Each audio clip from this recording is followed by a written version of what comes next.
안녕하십니까. 세상을 읽어주는 남자 이상훈입니다. 이번 시간에는 엔비디아 관련 말씀을 드리겠습니다. IT 전문 매체 톰스 하드웨어가 엔비디아가 생산 라인 조정에 들어갔다는 소식을 냈습니다. 가장 최신 GPU인 RTX 30 시리즈의 생산을 늘리기 위한 조치입니다. 아시다시피 RTX 30 시리즈는 암페어 GPU로 삼성의 8나노 공정에서 만듭니다. RTX 30을 더 만들기 위해서 기존의 TSMC가 12나노 공정에서 만들던 RTX 20 시리즈는 절반으로 생산을 줄인다고 합니다. 이 기사가 사실이라면 삼성 파운드리가 올 하반기 본격적으로 엔비디아 GPU를 생산할 것으로 보입니다. 이 삼성 파운드리로서는 호재로 판단됩니다. 사실 엔비디아의 암페어 GPU를 삼성이 8나노 공정으로 따낸 이후에도 이런저런 악성 루머가 많았습니다. 대표적인 게 바로 수율과 관련된 것인데요. 이 삼성의 수율이 형편없고 수율이 향상되기까지 시간이 필요해서 그때까지 암페어 GPU의 대량 생산이 딜레이 될 것이란 말이 많았습니다. 실제 GPU의 시장 수요가 폭발해서 GPU가 조금만 공급이 딸리는 모양새가 빚어지면 외신들은 삼성 파운드리 수율을 확실한 근거도 없이 그 원인으로 지목했던 게 사실인데요. 이 마이크론의 그래픽 D램에서 공급 차질이 빚어졌을 수도 있고 PCB 일종인 ABF 서브스트레이트 등 다른 부품의 공급난 등이 원인이 있을 수도 있는데도 무조건 파운드리 수율을 문제 삼았습니다. 이 삼성 입장에서는 올 하반기 암페어 GPU의 대량 생산을 통해서 이제 삼성 파운드리도 모바일 AP보다 훨씬 더 큰 프로세서를 대거 양산할 수 있음을 증명하는 계기로 만들 수 있다는 생각입니다. 암페어 GPU가 엔비디아가 내놓은 가장 최신 제품이기 때문에 이는 당연한 수순으로 보입니다.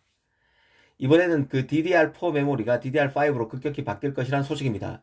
이 톰스 하드웨어에 관련 소식이 나왔는데요. 이 핵심은 DDR5가 내년인 2022년 서버 시장 등에서 강범위하게 적용되고 2023년에는 주류가 될 것이라고 봤습니다. 점유율로 보면 2022년에는 DDR5 채택이 25% 정도 증가하고 2023년 내후년에는 시장 점유율이 50% 이상으로 더 크게 증가할 것으로 추산했습니다. 사실 DDR3에서 DDR4로 전환하는데 걸린 시간이 5년입니다. 그런 것과 견줘보면 DDR4에서 DDR5로의 전환도 비슷한 수준에서 조금 더 빠른 것으로 볼 수 있습니다. 사실 메모리 교체 수요는 인텔, AMD 등 CPU 기술 경쟁과 맞물려 있습니다. CPU가 바뀔 때마다 메모리 교체 수요가 생긴다는 뜻인데요. CPU 제품이 교체된다는 것은 흔히 세대가 교체된다는 말과 같습니다. 이전 공정과는 달리 진화된 공정을 거친 CPU가 나온다는 뜻이죠. AMD가 현재 CPU 시장에서 치고 올라가고 있는데 이는 인텔이 여전히 14나노, 10나노 공정의 CPU를 내놓고 있는데 AMD가 7나노 공정 CPU를 내놓고 있는 게 결정적입니다. CPU의 성능이 좋아지면 CPU에 맞춰서 메모리의 성능도 업그레이드 돼야 합니다. 사실 DDR5는 2020년에 나왔습니다. 이후 시장에서 적용이 늦어진 데는 CPU 시장의 최강자로서 가반을 훨씬 넘는 시장을 장악하고 있는 인텔 CPU의 성능 개선 속도가 예전보다 늦어지고 있는 탓이 컸습니다. 시스템 반도체와 달리 메모리 반도체의 규격은 계단식으로 상승합니다. 이는 CPU 성능에 발맞춰 가야 하는 보조 장치인 메모리의 특성 때문인데요.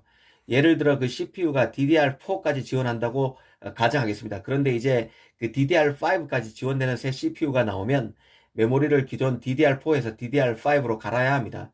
만약 메모리를 이런 식으로 업그레이드 시키지 않으면 CPU 신제품 의미가 없어지는 것이죠. 그래서 CPU 업체 간 기술 경쟁을 CPU 신제품 탑재와 연쇄적으로 CPU 성능을 뒷받침하는 메모리 제품의 교체로 이어질 수밖에 없습니다. 그런 맥락에서 보면 AMD 압박에 따른 인텔의 분발은 결국 미뤄졌던 메모리 제품의 대대적인 교체로 연결될 수밖에 없습니다. 오늘은 엔비디아가 암페어 GPU 생산을 늘린다는 소식과 DDR5로의 전환이 내년부터 본격화될 것이라는 소식을 전해드렸습니다. 감사합니다.